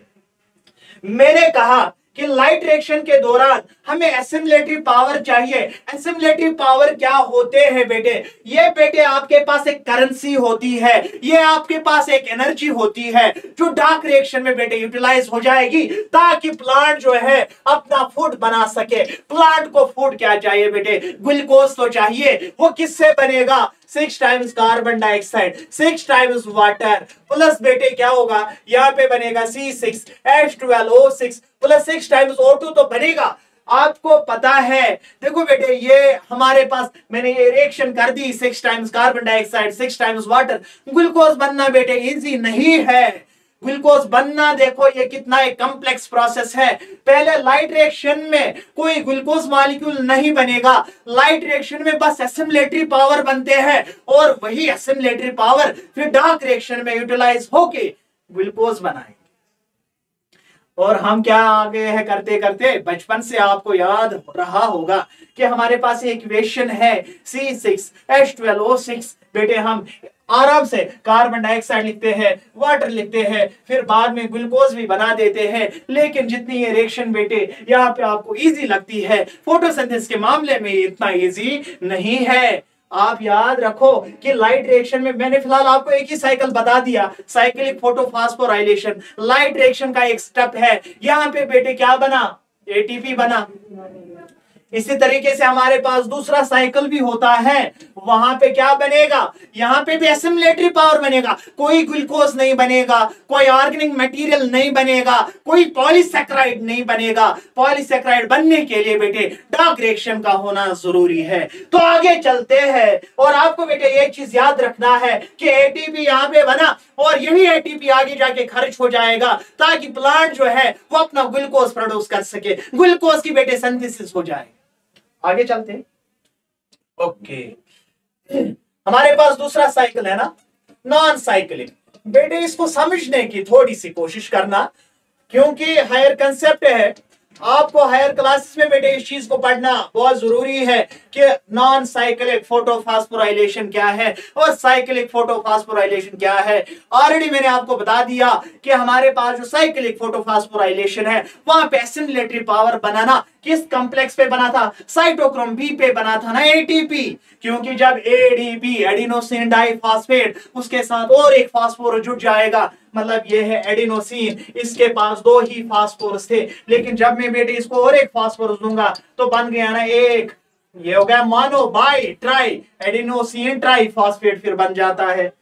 वरना डाई फॉर्म में प्रेजेंट होता है, वो एक्टिवेटेड फॉर्म नहीं है। एक्टिवेटेड फॉर्म ऑफ एनर्जी क्या है, ट्राइफॉस्फेट। अब देखो बेटे यहाँ पे याद रखना है आपको, जो हमारे पास नॉन साइक्लिक प्रोसेस है, नॉन साइक्लिक फोटोफॉस्फोराइलेशन है बेटे, किसका स्टेप है, लाइट रिएक्शन का, डार्क रिएक्शन का। लाइट रिएक्शन का और एक प्रोसेस है जिसको हम क्या कहते हैं, नॉन साइक्लिक फोटोफॉस्फोराइलेशन। और आपको याद रखना है कि आपको मैंने इससे पहले बता दिया कि जो लाइट रिएक्शन है कहां पे होती है बेटे, कहां पे होती है, थाइलाकॉइड मेम्ब्रेन पे। तो इसका मतलब है साइक्लिक फोटोफॉस्फोराइलेशन भी थाइलाकॉइड मेम्ब्रेन पे हो जाएगा। इसका मतलब है जो नॉन साइक्लिक फोटोफॉस्फोराइलेशन है ये भी कहां पे होगा, ये भी थाइलाकॉइड मेम्ब्रेन पे होगा ना। हाँ, ये भी बेटे थाइलाकॉइड मेम्ब्रेन पे होगा। नॉन साइक्लिक क्या है, यही बेटे क्लोरोफिल ए जो है, क्लोरोफिल मॉलिक्यूल। आपको पता है ना कि क्लोरोफिल हम कहते हैं ना पिगमेंट, असल में पिगमेंट का काम ही है पूरा फोटोसिंथेसिस को कराना। आप समझ रहे हैं ना मेरी बात, कि क्लोरोफिल ए हम कहते हैं ना विद द हेल्प ऑफ, लेकिन हेल्प नहीं बेटे, सारा प्रोसेस जो है वो क्लोरोफिल ए ही तो कर रहा है। ये लाइट को एब्जॉर्ब करेगा और लाइट को एब्जॉर्ब करने के बाद बेटे इलेक्ट्रॉन्स एक्साइट हो जाएंगे। 4 इलेक्ट्रॉन्स एक्साइट होते हैं नॉन साइक्लिक फोटोफॉस्फोराइलेशन में। यहाँ पे प्राइमरी इलेक्ट्रॉन एक्सेप्टर होता है। इलेक्ट्रॉन्स जो ही एक्साइट हो जाएंगे यहाँ पे बेटे आएगा प्लास्टोक्विनोन। प्लास्टोक्विनोन के बाद आएगा बेटे साइटोक्रोम बी। साइटोक्रोम बी के बाद आएगा साइटोक्रोम एफ। ये कॉम्प्लेक्सेस होते हैं मेम्ब्रेन के ऊपर। ये थाइलाकोइड मेम्ब्रेन है, यहाँ पे एक कॉम्प्लेक्स है, यहाँ पे दूसरा है, यहाँ पे तीसरा है, यहाँ पे चौथा है, और इन्हीं कॉम्प्लेक्सेस के बीच में बेटे इलेक्ट्रॉन्स का एक्साइटमेंट होता है। कोई डरने वाली बात नहीं है। यहाँ पे साइटोक्रोम एफ आएगा, साइटोक्रोम बी आएगा। इसके बाद बेटे इलेक्ट्रॉन्स तो एक्साइट हो रहे हैं क्योंकि ऑलरेडी जो प्राइमरी इलेक्ट्रॉन एक्सेप्टर है ये इलेक्ट्रॉन एक्सेप्ट करने को तैयार ही नहीं है। अब इलेक्ट्रॉन यहां से लेता है, यहां से आगे फॉरवर्ड कर देगा। इसी तरीके से इलेक्ट्रॉन्स का एक्साइटमेंट होता है और जो ही बेटे इलेक्ट्रॉन्स एक्साइट होते हैं यहाँ पे आएगा आपको प्लास्टोसाइनिन। प्लास्टोसाइनिन जो है ये क्लोरोफिल को फिर से इलेक्ट्रॉन्स को शिफ्ट करेगा और शिफ्ट करने के बाद यहाँ पे प्राइमरी इलेक्ट्रॉन एक्सेप्टर यहाँ पे बेटे होता है फेरिडॉक्सिन, और फेरिडॉक्सिन के ऊपर NAD पॉजिटिव जो है वो NADPH2 बनाएगा या NADH2 बनाता है। ये NADH2 क्या है? Assimilatory power. NADH2 क्या है बेटे? एसिमिलेटरी पावर है। NADH2 एसिमिलेटरी पावर है। यहाँ पे क्या होता था? यहाँ पे भी ADP जो है ATP बनाता है। यहाँ पे भी ADP जो है इनऑर्गेनिक फास्फोरस के साथ बेटे बाइंड होके बनाएगा ATP। यहाँ पे ATP बना, यहाँ पे भी ATP बना, और यहाँ पे NADPH2 बना, NADH2 बना। चाहे NADH2 हो या बेटे ATP हो, दोनों को हम एसिमिलेटरी पावर कहेंगे। और ये दोनों चीजें जो है डार्क रिएक्शन में यूटिलाइज होके वहां पे बेटे ग्लूकोज की सिंथेसिस होती है। तो इतना बेटे आपको समझ आ गया होगा कि यहाँ पे और एक चीज होता है बेटे। यहाँ पे स्ट्रोमा में हमारे पास जो वाटर होता है इसकी ब्रेक डाउन होती है। 2 मोल्स ऑफ वाटर जो है वो इस तरह से ब्रेक डाउन होती है। उसकी एक तो 2 बेटे ऑक्सीजन मॉलिक्यूल मिलता है बेटे, 4 प्रोटॉन्स मिलेंगे और 4 इलेक्ट्रॉन्स मिलेंगे। जब आप वाटर की ब्रेक डाउन करेंगे ना, आपको 4 प्रोटॉन्स मिलेंगे, 4 इलेक्ट्रॉन्स मिलेंगे और एक ऑक्सीजन मॉलिक्यूल मिलेगा। और बेटे ये ऑक्सीजन जो है ये इवॉल्व होता है। और ये ऑक्सीजन कहां से आया? हमेशा याद रखना बेटे, जो हम ऑक्सीजन रेस्पिरेशन के लिए इस्तेमाल करते हैं ना, वो किससे आता है? वो कार्बन डाइऑक्साइड से नहीं आता है, वो वाटर से आता है। इसी को हम कहते हैं ना फोटोलिसिस ऑफ वाटर। बोला था मैंने आपको कि लाइट रिएक्शन के दौरान बेटे फोटोलिसिस ऑफ वाटर होता है कि नहीं होता है? होता है ना। और मैंने आपको कहा बेटे एवोल्यूशन ऑफ ऑक्सीजन जो है लाइट रिएक्शन के दौरान इवॉल्व हो जाता है। बोला है कि नहीं बोला है? बोला है ना बेटे। और मैंने कहा एसिमिलेटरी पावर्स बनते हैं। एसिमिलेटरी पावर यही है, ATP और NADH2 जो है बेटे ये एसिमिलेटरी पावर्स होते हैं जिसकी प्रोडक्शन लाइट रिएक्शन के दौरान होती है। और बेटे ये यूटिलाइज हो जाएंगे डार्क रिएक्शन में ताकि वहां पे ग्लूकोज की प्रोडक्शन हो जाएगी। तो बेटे आपको मैंने यहां से साइकिल समझाया है। एक है हमारे पास साइक्लिक फोटोफॉस्फोराइलेशन। साइक्लिक का मतलब जो इलेक्ट्रॉन क्लोरोफिल से निकले थे, जो ही इस पे लाइट पड़ी थी, वो इलेक्ट्रॉन रिटर्न हो गए किसमें? क्लोरोफिल मॉलिक्यूल में। और बेटे इलेक्ट्रॉन को एक्साइट करने के लिए यहाँ पे एक पॉइंट को ऐड करोगे। इलेक्ट्रॉन को एक्साइट करने के लिए एक फिक्स्ड वेवलेंथ चाहिए लाइट की। जो आपके पास ये इलेक्ट्रोमैग्नेटिक स्पेक्ट्रम होता है, जो हमारा विजिबल स्पेक्ट्रम होता है ना लाइट का, जो ही ये विजिबल स्पेक्ट्रम बेटे इस क्लोरोफिल मॉलिक्यूल पे पड़ता है, जब इसकी वेवलेंथ बेटे 700 होती है, तब जाके बेटे इलेक्ट्रॉन जो है एक्साइट हो जाएंगे। अगर इससे कम होगी कोई इलेक्ट्रॉन का एक्साइटमेंट नहीं होगा। यहाँ पे बेटे इस क्लोरोफिल को चाहिए 680 वेवलेंथ और इसको चाहिए बेटे 700। इसको हम कहते हैं फोटो सिस्टम सेकंड कहेंगे। ये कुछ नहीं है, क्लोरोफिल है, इसको फोटो सिस्टम फर्स्ट कहेंगे। और यहां से भी बेटे इलेक्ट्रॉन एक्साइट होते हैं और इलेक्ट्रॉन एक्साइट होने का बस एक ही मकसद है कि एसिमिलेटरी पावर्स बनेंगे बेटे। और यहाँ पे आपको पता चला यहाँ पे भी ATP बना, पिछले साइकिल में भी ATP बना, यहाँ पे भी ATP बना और यहाँ पे NADH2 बना। निकोटामाइड एडेनिन डाइन्यूक्लियोटाइड फॉस्फेट डिहाइड्रोजिनेज, ये हमारे पास क्या है? ये भी है क्या? ये भी है एसिमिलेटरी पावर, ये भी है एसिमिलेटरी पावर, ये भी है एसिमिलेटरी पावर। और ये जो एसिमिलेटरी पावर्स है ये डार्क रिएक्शन में बेटे यूटिलाइज होके वहां पे बेटे जो हमारे पास फर्दर डार्क रिएक्शन में C3 साइकिल है, C4 साइकिल है, उसमें मैं आपको C3 साइकिल से समझाऊंगा। C4 थोड़ा हाई लेवल का जाएगा, C3 साइकिल से मैं आपको समझाऊंगा कि किस तरह से बेटे ग्लूकोज की प्रोडक्शन होती है।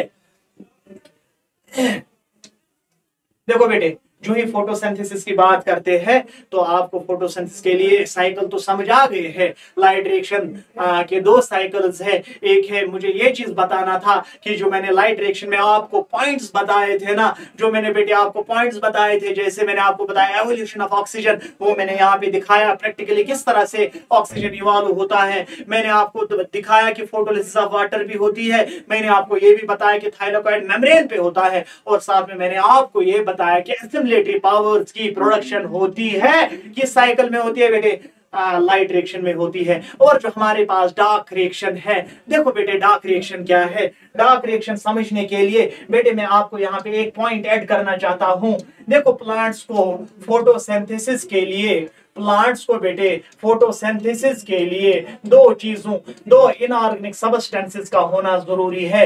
एक है बेटे कार्बन डाइऑक्साइड और दूसरा है, अभी तक आपने देखा कि कार्बन डाइऑक्साइड का कहीं पे कोई काम नहीं होता है। अभी तक हमने कार्बन डाइऑक्साइड को कहीं पे इस्तेमाल ही नहीं किया है। वाटर तो आपने देख लिया है, वाटर की ब्रेक डाउन हो रही है। अब मैं आपको बता दूंगा कि वाटर एक्चुअली कहां से आता है। एक है हमारे पास कार्बन डाइऑक्साइड और दूसरे है बेटे वाटर मॉलिक्यूल। देखो कार्बन डाइऑक्साइड जो है, आपको पता है हमारे एटमॉस्फेयर में कार्बन डाइऑक्साइड जो है ये प्रेजेंट होता है। और हमारे पास जो प्लांट्स है इनमें लीव्स होते हैं और इन लीव्स में आपको पता है स्टोमेटल इंडेक्स होता है, मतलब स्टोमेटा होते हैं, एपिडर्मल सेल्स वगैरह होती है लीव्स में, या मेसोफिल सेल्स आपका हो।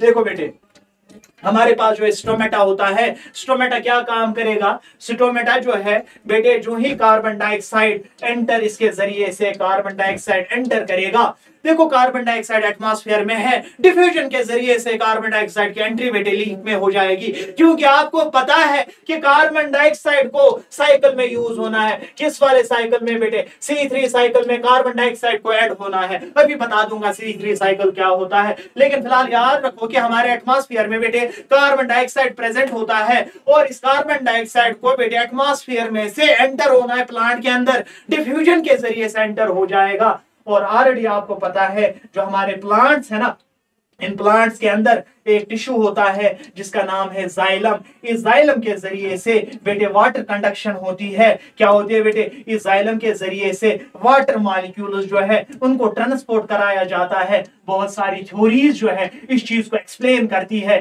कि वाटर मॉलिक्यूल्स जो है लीव्स तक बेटे किस तरह से आते हैं। ये जो व्हाइट कलर से मैंने दिखाया है, ये जाइलम के बीच में वाटर कंडक्शन हो रही है। बहुत सारी चीजें जो है इस चीज को एक्सप्लेन करती है, जैसे हमारे पास water uptake, ascent of sap जो है इस चीज को एक्सप्लेन करता है बेटे। रूट प्रेशर थ्योरी जो है इस चीज को बेटे एक्सप्लेन करती है। और इसी तरीके से मेरे बेटे और एक थ्योरी है जिसका नाम है ट्रांसपायरेशनल पुल थ्योरी, वो भी इस चीज को एक्सप्लेन करती है। क्लास में ऑलरेडी बेटे आप लोगों से डिस्कस किया गया है कि ये ट्रांसपायरेशनल पुल थ्योरी क्या होती है, रूट प्रेशर थ्योरी क्या है, पल्सेशन थ्योरी क्या है, वाइटल फोर्स थ्योरी क्या है। ये सारी थ्योरीज जो है ये एक्सप्लेन बेटे करती है किस चीज को, कंडक्शन ऑफ वाटर को। और जो ही ये बेटे वाटर जो है अपटेक अपवर्ड डायरेक्शन में आएगा, ये क्या है बेटे, अपहिल ट्रांसपोर्ट है। इस ट्रांसपोर्ट को वहां लेने के लिए बेटे कुछ एनर्जी एक्सपेंडिचर भी लगता है और कुछ वाटर मॉलिक्यूल्स इधर जाएंगे, कुछ इधर जाएगा और कुछ इधर जाएगा। और ऑलरेडी बेटे वहां पे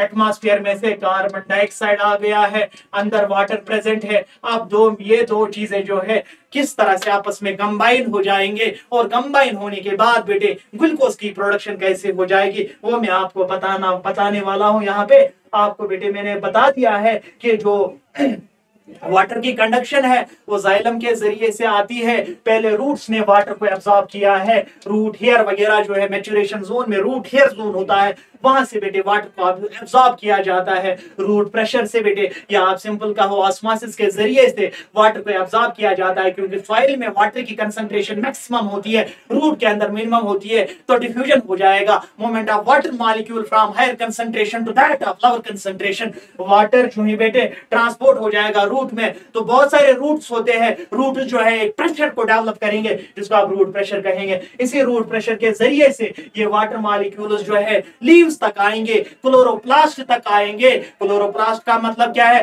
that is an actual site of photosynthesis. वहां तक जब वाटर मॉलिक्यूल्स आएंगे और स्टोमेटा के जरिए से कार्बन डाइऑक्साइड की एंट्री हो जाएगी, और जो ही बेटे ये दो चीजें कार्बन डाइऑक्साइड और वाटर आपस में क्या करेंगे बेटे? आपस में कंबाइन हो जाएंगे, तो ग्लूकोज की प्रोडक्शन हो जाएगी ना। बस ये चीज आपको समझना था कि एटमॉस्फेयर में कार्बन डाइऑक्साइड प्रेजेंट होता है, डिफ्यूजन के जरिए से लीफ के अंदर आएगा। और इसी तरीके से आपने रूट्स देखे हैं, रूट्स क्या करेंगे बेटे? वाटर को एब्जॉर्ब करेंगे। सॉइल के अंदर वाटर की कंसंट्रेशन ज्यादा होती है, कैपिलरी वाटर जो सॉइल में प्रेजेंट होता है उसको प्लांट से एब्जॉर्ब करेंगे, और एब्जॉर्ब करने के बाद वही वाटर जो है लीव्स तक आएगा, और लीव्स तक आने के बाद C3 साइकिल देखेंगे किस तरह से बेटे C3 साइकिल में इस चीज को यूटिलाइज किया जाएगा। मैंने आपको बेटे अभी बता दिया है कि हमारे पास जो डार्क रिएक्शन है क्या होती है। डार्क रिएक्शन में जो हमारा साइकिल है वो है बेटे C3 साइकिल। जो C3 साइकिल है, C3 साइकिल में ग्लूकोज की प्रोडक्शन जो है वो हो रही है, क्योंकि लाइट रिएक्शन में आपने देखा है एसिमिलेटरी पावर्स की सिंथेसिस होती है। लाइट रिएक्शन के जो दो इवेंट्स है, दोनों इवेंट्स में एसिमिलेटरी पावर की प्रोडक्शन हो गई। हमारे पास एसिमिलेटरी पावर में क्या क्या है? एटीपी है, एक साइकिल में एटीपी बना था, दूसरे साइकिल में एटीपी भी बना और NADPH2 भी बना या NADH2 बना। तो अब वो एसिमिलेटरी पावर जो है वो यहाँ पे आके डार्क रिएक्शन जो है इसमें यूटिलाइज होके बेटे ग्लूकोज की प्रोडक्शन हो जाएगी। और आपको मैंने ये चीज भी बता दिया है कि प्लांट जो है वो रूट्स के जरिए से वाटर को एब्जॉर्ब करते हैं, और वाटर को कंटिन्यूअसली एब्जॉर्ब करना बहुत जरूरी है, क्योंकि ऑस्मोरेगुलरिटी को मेंटेन करना है। प्लांट के शेप और साइज को, टर्जिडिटी को मेंटेन करने के लिए वाटर का कंटिन्यूअसली एब्जॉर्ब होना जरूरी है। और बाद में बस 2% वाटर जो है यूटिलाइज होता है, बाकी 98% वाटर जो है वो ट्रांसपायरेशन के जरिए से लॉस होता है। लेकिन फिलहाल बेटे यहाँ पे आपको याद रखना है कि हमारे पास जो C3 साइकिल है, जो डार्क रिएक्शन जो है, एक्चुअली C3 साइकिल जो है इसका स्टेप 1 है, और C4 प्लांट्स हमारे पास। इन साइकिल के बेसिस पे हमने फिर प्लांट्स को भी क्लासिफाई किया है। We have C3 plants, we have C4 plants. लेकिन फिलहाल के लिए आपको ये चीज समझना है कि प्लांट्स ने अगर वाटर को एब्जॉर्ब किया है, प्लांट्स ने बेटे अगर कार्बन डाइऑक्साइड को एब्जॉर्ब किया है एटमॉस्फेयर से, वाटर को रूट्स के जरिए से, सॉइल के जरिए से एब्जॉर्ब किया है, और उसके बाद क्या हो जाएगा बेटे? प्लांट में वाटर भी प्रेजेंट है, प्लांट के अंदर कार्बन डाइऑक्साइड भी प्रेजेंट है। जो ही कार्बन डाइऑक्साइड डिफ्यूजन के जरिए से लीव्स तक आ गया है, और एसेंट ऑफ सैप के जरिए से, रूट प्रेशर के जरिए से, ट्रांसपायरेशनल पूल के जरिए से वाटर जो है क्लोरोप्लास्ट के अंदर पहुंच गया है, क्लोरोप्लास्ट तक पहुंच गया है। और मैंने कहा कि फोटोसिंथेसिस जो है वो क्लोरोप्लास्ट में ही होती है। जो ये क्लोरोप्लास्ट होता है इसको हम किचन ऑफ द सेल भी कहते हैं, क्योंकि फूड की सारी प्रोडक्शन जो है वो इसी क्लोरोप्लास्ट के अंदर होती है। तो डार्क रिएक्शन में बेटे कौन सा साइकिल आपको पढ़ना है? C3 cycle. देखो ये C3 साइकिल क्या है, इस तरीके से बेटे याद रखना है आपको। प्लांट के स्ट्रोमा में, क्योंकि ऑलरेडी हमने देखा है थाइलाकॉइड मेम्ब्रेन जो है, लाइट रिएक्शन जो है ऑलरेडी हमने कंप्लीट किया है कि लाइट रिएक्शन जो है या थाइलाकॉइड मेम्ब्रेन पे कौन सा प्रोसेस होता है। जैसे मैंने आपको अभी बता दिया, साइक्लिक प्रोसेस जो है, साइक्लिक फोटोफॉस्फोराइलेशन जो है, और दूसरा जो नॉन साइक्लिक है, नॉन साइक्लिक हो या साइक्लिक हो, दोनों लाइट रिएक्शन के दो स्टेप्स है, और दोनों साइकिल्स जो है बेटे कहां पे होते थे? लाइट रिएक्शन में। लाइट रिएक्शन कहां पे होता है? थाइलाकॉइड मेम्ब्रेन पे।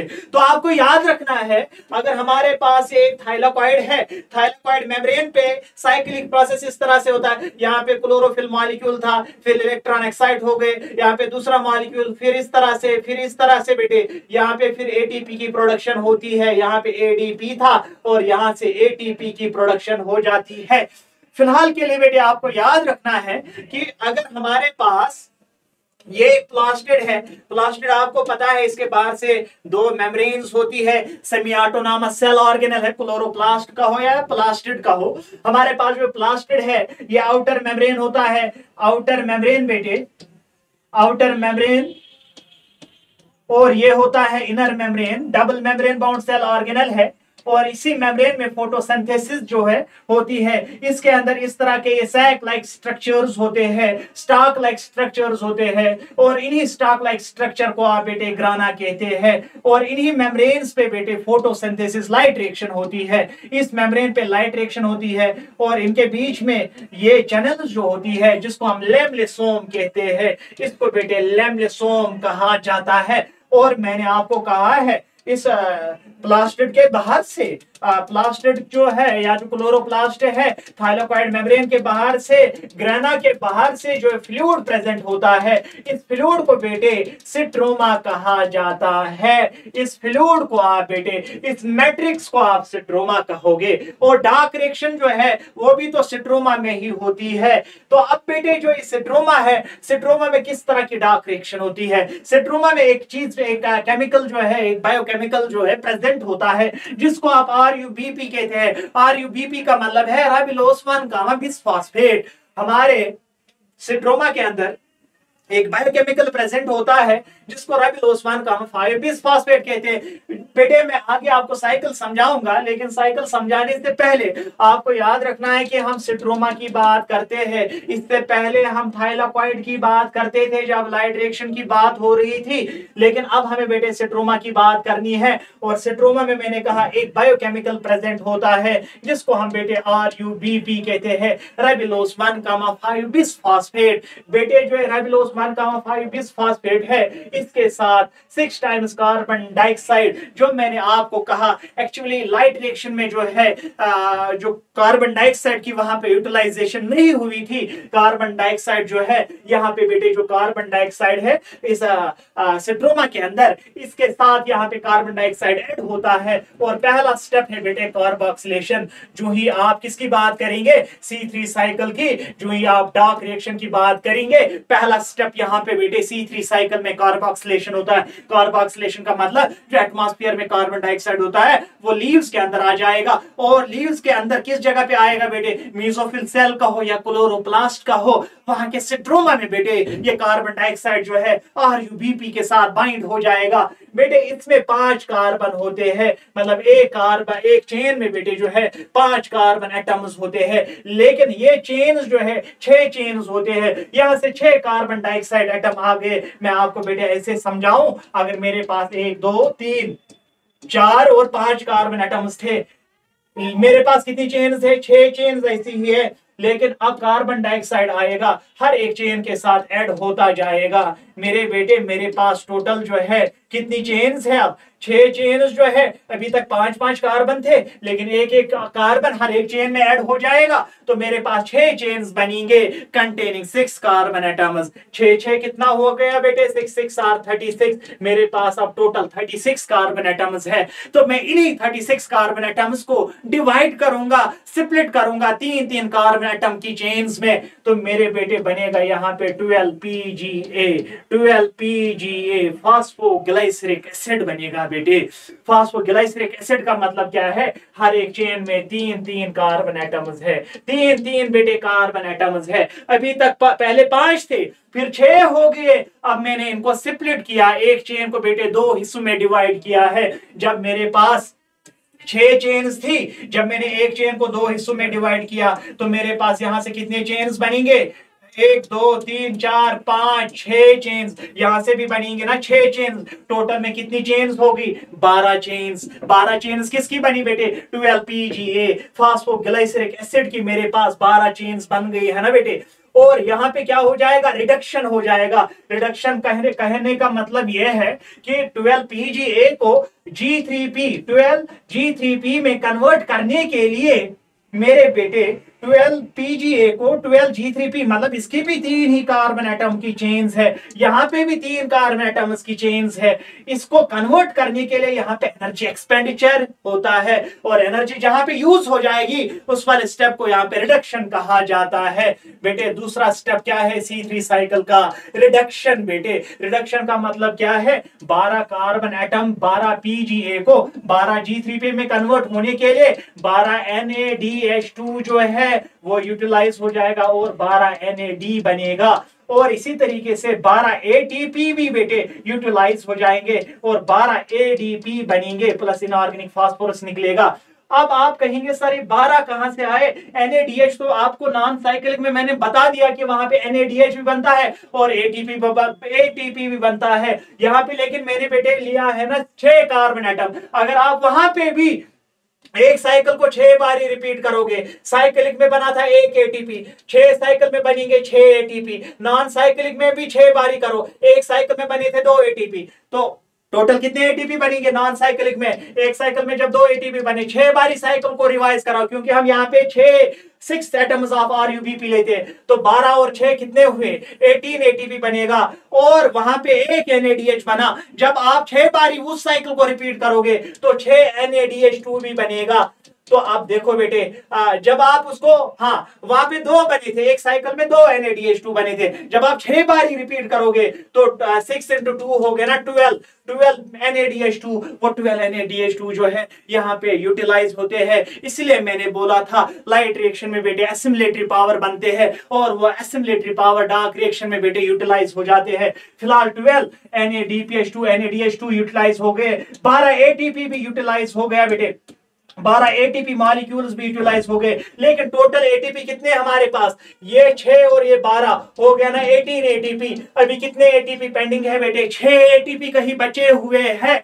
अब देखो बेटे यहाँ पे G3P है, हर एक कार्बन चेन में 3 कार्बन एटम्स है, मैं इसमें से 2 चेन्स को बाहर निकालूंगा। जब मैंने 3 कार्बन को बाहर निकाला, 3 कार्बन को बाहर निकाला, 3 carbon atom plus 3 carbon atom, ये बनाएंगे ना 6 कार्बन एटम की चेन, जिसको आप ग्लूकोज कहोगे। इस तरीके से बेटे फोटोसिंथेसिस होती है। अब यहाँ पे आपको पता चला कि G3P में से आपके पास 12 G3P है, आपने 3 कार्बन एटम निकाले और 3 कार्बन एटम निकाले, उनको कंबाइन किया, और कंबाइन करने के बाद यहाँ पे बेटे ग्लूकोज मॉलिक्यूल बन गया, ग्लूकोज की प्रोडक्शन होगी, और ग्लूकोज प्रोडक्शन होने के बाद बेटे बचे कितने कार्बन, बचे कितनी चेन्स? 10 चेन्स बची, 10 G3P बचा, क्योंकि आपने 12 G3P में से 2 ही चेन्स को बाहर निकाला, 10 बचे बेटे। हर एक चेन में 3 कार्बन एटम है, यहाँ पे भी हर एक चेन में 3 कार्बन एटम है। बेटे नोटबुक निकालना और वहां पे कार्बन नंबर को इवाल्युएट करना, क्योंकि जब आप कार्बन नंबर को इवाल्युएट करोगे तो आपको बेटे बायोकेमिस्ट्री पढ़ने का अलग ही मजा आएगा। तब मैं समझूंगा कि आपको फोटोसिंथेसिस समझ आ गया है।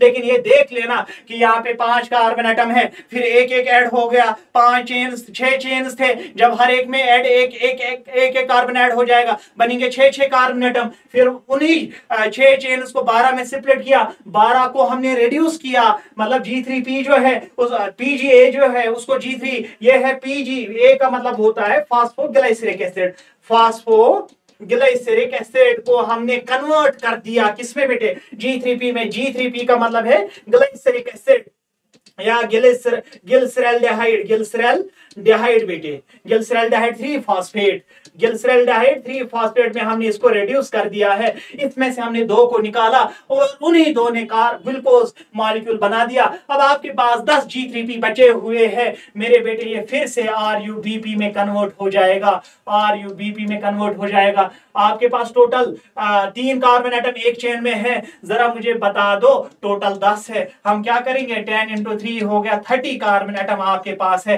30 कार्बन एटम को RUBP में कितने कार्बन है? 5 कार्बन है, तो आप 30 डिवाइड बाई 5 करो, 5 1 R 5 6 R, तो मेरे बेटे आपको 6 RUBP की चेन्स मिलेंगी कि नहीं मिलेगी?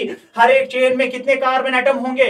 5 कार्बन एटम होंगे। टोटल नंबर ऑफ चेन्स कितनी बनेंगी? 6 कार्बन की चेन्स बनेंगी। इसको बेटे हम रिजनरेशन कहेंगे, और रिजनरेट होने के लिए यहाँ पे मेरे बेटे RUBP, हाँ G3P एटीपी को RUBP में कन्वर्ट होने के लिए 6 ATP जो बचे हुए थे वो यहाँ पे बेटे 6 ADP में कन्वर्ट हो जाएंगे। इसका मतलब है लाइट रिएक्शन में जो एसिमिलेटरी पावर्स की जो प्रोडक्शन हो गई थी यहाँ पे बेटे वो यूटिलाइज हो गया, ताकि हम क्या करें बेटे ग्लूकोज की प्रोडक्शन कराएंगे। ग्लूकोज की बेटे प्रोडक्शन हो जाएगी क्योंकि हमने 12G3P से 2G3P को बाहर निकाला और यहाँ पे ग्लूकोज की प्रोडक्शन हो गई। ग्लूकोज की प्रोडक्शन होने के बाद साइकिल कंटिन्यू चलता जाएगा चलता जाएगा चलता जाएगा और इसी तरीके से ग्लूकोज की प्रोडक्शन जो है कंटिन्यूअसली एक प्लांट को मिलती जाएगी। ये खाली प्लांट को नहीं मिलती है बल्कि आप देखो ये ग्लूकोज प्रोडक्शन होने की वजह से बहुत सारे बाकी काम भी होते हैं। यही फूड चेन का एक हिस्सा बन जाता है। प्लांट जो है अपने लिए फूड बनाता है, फिर वही एनर्जी जो है ट्रांसफर हो जाती है। फिलहाल मुझे वो बात यहाँ पे कहने की जरूरत नहीं है। आप याद रखो कि लाइट रिएक्शन में क्या हुआ था, साइक्लिक प्रोसेस हुआ था। साइक्लिक प्रोसेस में बेटे साइक्लिक प्रोसेस के दौरान 6 ATP बन गए थे। नॉन साइक्लिक फोटोफॉस्फोराइलेशन के दौरान 12 ATP बन गए। टोटल में कितने ATP हुए? 18 ATP। और मेरे बेटे जो नॉन साइक्लिक में और एक प्रोडक्ट बना था जो उधर कॉर्नर पे मैंने दिखाया था NADH2। एक साइकिल में बेटे 2 बनते थे, तो 6 साइकिल जब आप कराओगे तो 6 × 2 क्या हुआ बेटे 12 NADH2 बनेगा। 12 NADH2 जो है ये भी और ये 18 ATP कंज्यूम होता है, यूटिलाइज होता है। क्या चीज होने में बेटे? ग्लूकोज की प्रोडक्शन होने में। तो ये था बेटे एक्चुअल में फोटोसिंथेसिस क्या होती है। और फोटोसिंथेसिस में अगर आपको लाइट रिएक्शन समझ आ गई हो, उसके बाद डार्क रिएक्शन समझ आ गई हो और उसके बाद आपने प्रॉपर तरीके से साइक्लिक प्रोसेस को समझा, एसिमिलेटरी पावर समझा, ब्रेकडाउन ऑफ वाटर समझा, ब्रेकडाउन ऑफ ऑक्सीजन समझा, इवोल्यूशन ऑफ ऑक्सीजन समझ गए आपने ये समझा कि वाटर की फोटोलिसिस किस तरह से होती है, इलेक्ट्रॉन्स किस तरह से एक्साइट होते हैं। और उसके बाद आपने C3 साइकिल तो देख लिया और C3 साइकिल में आपने देखा कि दो G3P मॉलिक्यूल इवॉल्व होने से एक्सट्रैक्ट करते हैं और एक्सट्रैक्शन के बाद आपको एक ग्लूकोज मॉलिक्यूल मिलेगा और फिर ये ग्लूकोज मॉलिक्यूल जब प्लांट को मिलता जाएगा फिर इसकी पॉलीमराइजेशन हो जाएगी। पॉलीमराइजेशन का मतलब बहुत सारे ग्लूकोज यूनिट्स आपस में कंबाइन होके कंडेंस होके बेटे स्टार्च बनाएंगे जिसको हम प्लांट का रिजर्व फूड मटेरियल कहते हैं। तो इस तरीके से बेटे इस वीडियो सीरीज में हमने फोटोसिंथेसिस को कंप्लीट कर दिया है। लेकिन फोटोसिंथेसिस को पढ़ने के लिए बेटे डेफिनेशन तो सारे रट के याद करेंगे, लाइट रिएक्शन डार्क रिएक्शन गोटा आप याद करेंगे, लेकिन बेस्ट चीज क्या है बेटे मैकेनिज्म ऑफ फोटोसिंथेसिस को समझना बहुत जरूरी है कि लाइट रिएक्शन के 2 साइकिल है, cyclic photophosphorylation, non cyclic photophosphorylation. और जो डार्क रिएक्शन है इसमें मैंने आपको C3 साइकिल पढ़ाया और C3 साइकिल से बेटे आपको समझ आ गया है कि ग्लूकोज की प्रोडक्शन किस तरह से होती है। अगर बेटे आपको ग्लूकोज तक समझ आ गया है कि ग्लूकोज की प्रोडक्शन किस तरह से होती है तो आपको बेटे मजा आ गया होगा फोटोसिंथेसिस पढ़ने में। तो इंशाल्लाह आप नेक्स्ट लेक्चर में हम न्यूट्रिशन इन ह्यूमन्स लेक्चर लेके आ जाएंगे। ओके, अल्लाह हाफिज।